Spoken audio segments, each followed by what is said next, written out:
Hey, what's up? I'm Guy. I'm John. It's our YouTube channel. Subscribe to the channel. Give this video a like. Podcast below in the description. Like that as well. Subscribe to that. Don't like that. Subscribe to it. Like the video. Another day, another Robert Saleh interview or interview request. I think we're up to 4 now with him. The very attractive Chargers job, the latest, John. And he's not the only one that could leave, right? You've got 2 offensive coaches in LaFleur and McDaniel, who now this year you cannot block if they have the opportunity to be an offensive coordinator. So this is something that Kyle Shanahan you would think is very prepared for. What stood out to you about what he said about kind of being ready for Robert Saleh's departure? When you said really attractive Charger job, I thought you were going to say really attractive bald man in the mix. I was like, yeah, you're right. Robert is True in the member mix. of the Brotherhood. I watched Kyle talk yesterday with John Lynch, and he just basically said, I'm not that worried about it for a couple reasons. 2, he thinks they have good candidates internally, and D'Amico Ryans, and just he didn't really listen. I think he was asked specifically about D'Amico Ryans. And then he also said that, like, I don't control this process. And I've been saying all along, I texted with someone in the NFL today who told me probably in like November, he thought Saleh was a lock. I said, do you still feel like Saleh's a lock? He's like, I do. And he said Detroit. But the one thing it gets back to, and Kyle mentioned this, like, so there's 6 jobs or 5 jobs, right? You just need one person to choose that person. And there are way more names out there right now. Did you see a report yesterday? Dan Mullen is going to interview with the Atlanta Falcons. So you have some of these names beside the coordinators, Bieniemy, Arthur Smith, Daboll, all the offensive guys. Then you have the college guys, and then you still got Marvin Lewis out there, which I don't think it's inconceivable that someone talks themselves in. Jim Caldwell's a guy that's kind of getting pushed that have had success before. You know, people forget Jim Caldwell, and I know it was kind of a little like Gruden with Dungy's team, like same thing with Dungy with Peyton Manning, but he did get to the Super Bowl. He was the head coach when they lost to the Saints. You remember in like 2009 when that Drew Brees, like he was the head coach. I think people think like Dungy was there. Dungy wasn't there as long as you think. Well, and John, I'll add to that. He was 11 wins, 7 wins, 9 wins, 9 wins for the Detroit Lions. Like, I would imagine Jim Caldwell looks back at the Detroit Lions and goes, you guys think you're better than he was, what was his record there? I got to do some subtraction addition here. 36-28. Well, what gets you, and I don't even know what this means, but like what moves the needle more the moment that guy's hired? Marvin Lewis or Robert Saleh? Because they're both defensive guys. One guy just has a long history of winning in the NFL. Yeah, I mean, I think they moved. If you were a fan of a team, wouldn't you just be like, well, I feel better about Marvin Lewis? I guess there's an upside to Robert Saleh. I just think if we're talking about 2 different things, like what's the most likely to succeed and what's your first reaction, what moves the needle. To me, the unknown hot name always moves the needle unless the other guy's like dropping rings on the table, right? So Robert Saleh would move the needle more. I don't know that he would be the better hire. Yeah, I mean, But Marvin Lewis would be an example of somebody that could hire Mike McDaniel, right? Because a lot of these offensive coaches, you don't really think they're not going to hire away one of Shanahan's offensive coordinators because you have to be able to give that person play calling duty in order to take them. And it wouldn't make sense for them. If I'm hiring Daboll or Arthur Smith or Bieniemy, isn't the number one reason I'm hiring them? I guess the number one reason, I think he has a chance to be a good head coach. But number like 1B, I want you to do what you've been doing. Yeah. Like Arthur Smith, do what you did in Tennessee. Brian Daboll, do what you did with Josh Allen with whoever my quarterback is, whoever we're going to draft. Like that is, I think that's become a much more powerful thing in the NFL, definitely over the last 3 or 4 years. Before, when you hire an offensive coach, it wasn't guaranteed that he was going to call plays. Now it's part of the package. If I hire an offensive coach, he's not calling plays, I red flag the guy immediately. Like, I'm just like, what are we doing here? With defense, we don't think about it like that. Like, if you told me that Robert Saleh brought this dude that he worked with in Seattle, like the linebacker coach, he let that guy call plays, he's just going to be Robert Saleh, and he's going to play a big part in that. Like, that to me happens more. Like, Robert Saleh getting a job, and as the person that texted me that thought he was a lock, he's like, bro, everyone that I know that knows him is very impressed. Like, and clearly, I mean, we've talked about it. He's a very impressive guy. You're hiring Robert Saleh not to run. I mean, you are hiring him to run his defense, but you're really hiring him to lead your football team, right? And lead your guys. Like Richard Sherman, we make fun of it because we know he wants more cash. I don't blame him. I would too. But I think it doesn't mean he's he's genuine. Yeah, Yeah, he's telling the truth. I think how he's much genuine he about knows. Robert Saleh. Because everyone says the same thing with the Niners, right?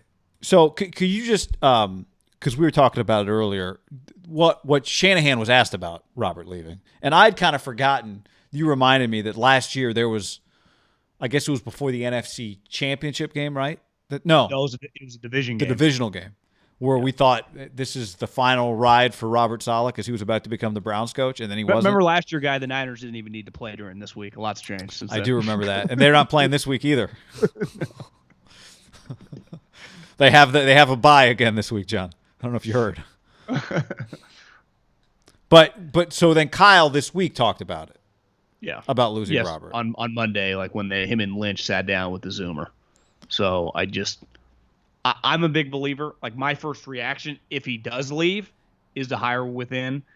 But I've been saying for a while, I by no means think it's a lock.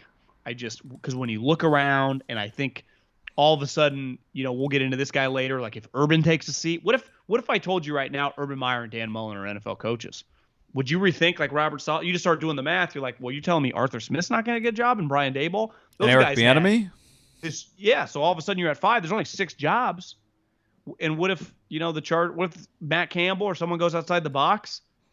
And Kyle kind of alluded to this. It's not like it always feels more like this is going to happen and then it doesn't happen. Because Sean McVay, I mean, we just go over the names. Kingsbury, these names have consistently come out of just, I wouldn't say left field, but we have a track record now the last 3 or 4 years. And maybe this is what you're talking about of like coaches owner GMs trying to get some credit on the hiring day. And maybe they truly believe like Cliff Kingsbury is the best. Is that possible though? Or was it just like is it possible that Cliff Kingsbury? Yeah. But that one was unique. Did they have the number 1 pick already at that point in time? Like there was the Kyler dynamic. Did you mention Josh McDaniels? I did not. No. I feel like he's just going to stay put now until Bill leaves, but Chargers might be a unique job, right? I was hoping Bill would like retire, give it to Josh, but then become a free agent. Would you guarantee if Bill Belichick did that and became a free agent, he would be guaranteed to have a job? Yeah. That would be one of those like, all right, who's getting fired? Do you think someone will get fired for him? Yeah, I think somebody could get fired for him. Well, if you're Jerry Jones, wouldn't you fire immediately Mike McCarthy? Absolutely. It would be Bill getting to choose what job does he want, and then if that place has a coach, how big would that story be? Belichick became the coach of the Cowboys. If Belichick started doing, that'd be great. Or if Belichick just started doing the thing like, remember when Peyton Manning, like Harbaugh was flying, different teams were flying in to try and pitch him. If Belichick just took the jet or like holed up at like a Indianapolis hotel and everybody was coming to him, it'd be pretty great. Well, how much money would he get? Like, would Arthur Blank just give him $25 million a year or something? It's not like he wouldn't be a lock to me to go to the Chargers or the Jacksonville Jaguar. Like if you just told me he went to the Falcons for 25. Yeah, I think it'd be really easy to justify. It sounds crazy if you're an owner, but then you start thinking, well, I'm going to spend $19 million on a bad quarterback. I'm going to spend $19 million on like a corner. Yeah. Well, a good corner though, but that's capped. This guy's not even capped. No, it doesn't affect you. I hope that University of Texas would try to give him like $50 million a year. I couldn't see him in college. No, I wouldn't. Maybe he just went FU and did it. Like he just became the head coach at like he would need to be an academic university. But then it's harder to recruit, and he doesn't like losing. It'd be like Southern New Hampshire University that does like online ads. They would like form a football team and hire Belichick. It'd be like, wait a second, where'd they get all their money? Oh no, this place makes $900 million a year. Don't you know? I think that's why he hit it off with Chip, because Chip spent like 20 years in New Hampshire. Yeah, I know. Anyway, as it relates to Saleh, you're right. I think it's easy for us to sit and say it's inevitable. Robert's going to get a job. I'm sure if we sat down with Robert Saleh and said, Robert, you have 4 interviews now. You might end up with all 6. 6 or 5? There's 6 job openings. So, Robert, you have 4 job interviews. You might end up with 6. How does it feel to you right now as you sit here? Do you feel like you're absolutely becoming a head coach? Would you bet your life savings you're about to get a job? I would bet that he would say no. It does not feel like an inevitability, because from his seat, he's like, I got to look at all these guys I got to beat out for any one of these jobs. I got to beat out all the guys you just listed. Eric Bieniemy's had momentum just like I have. Arthur Smith has it. Brian Daboll has it. Hell, some of these guys are coaching in the playoffs right now. Then I got Urban. Then I got Campbell. Then I got Mullen. Then I got – I mean, someone's going to call Lincoln Riley. He might say no, but whatever. No, you're right. I bet from his seat it does not feel inevitable. And that's the seat Kyle's close to. A couple guys that have been in the playoffs before as head coaches, the guys we mentioned. Yeah, you mentioned Marvin. Right. Yeah. So I mean, Jason Garrett interviewed for crying out loud. Yeah, I'm not saying he's getting the job. I'm just saying from Robert's perspective, he goes, they could easily hire any one of these other guys. Well, that to me, like all of a sudden Jason Garrett gets a job, which isn't that crazy. I think his time in Dallas has already aged pretty well. It's like, wait, Mike McCarthy, who was winning, like Jason Garrett might not actually be terrible. All it takes is a Jason Garrett, a Marvin Lewis, and a college guy or two to be like, yeah, he's left empty-handed again. Anyone that's interviewed for a job knows, even when you feel really good about it and it goes really well, and most jobs that we're all interviewing for aren't public, so it's like the other candidates. But even you're like, I killed it. You do know, like, God, I hope they call me back. You spend a couple days or a week or whatever kind of looking at your phone, like, do they really like me? There is just unknown. It's human nature to me, whether you're interviewing for a $80,000 non-public job or an NFL head coaching job, that if it goes really well, there's still part of you that, like, man, they haven't called for a couple days. This might not be good. It's just, again, it's probably a little different in football because you got your agent telling you what he's hearing and guys telling you what you're hearing, which could make it worse, right? You're like, well, last year you told me I was going to get the Browns job, and then all of a sudden I kick Stefanski's ass, Stefanski gets it. And then it kind of aged well. I actually don't think last year helped Saleh in the sense that, like, I was talking to a buddy this morning that's in the NFL that actually, like, I think maybe a little after Thanksgiving, they cut down the party beside the players and immediate coaches to have around. So, like, extra scouts and stuff were just told, like, you can get to go home. He's like, sweet, I'm out. So he just gets to work from home right now. And I told him that I had this thought last year against Stefanski, and I think you see this with Arthur Smith.